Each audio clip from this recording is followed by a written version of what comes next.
In this video, I'll be showing you how to check SD card storage space on Android. It's a very simple method, so if you find this video helpful, be sure to drop a like and subscribe. But anyways, getting into it, it's very easy to go ahead and do this.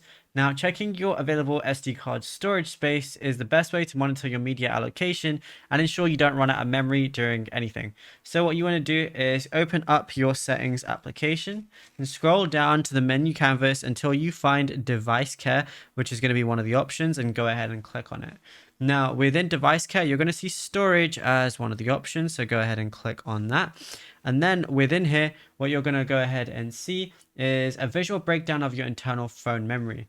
So to view your external, swipe left on the screen canvas layout, or tap the SD card tab at the absolute top of your screen space. And then, yeah, you're going to basically see your other storage right here. And yeah, it's literally as simple as that. And you can obviously configure anything, you can delete things and find things in your recycle bin too. Now, if you found this video helpful, be sure to drop a like and subscribe.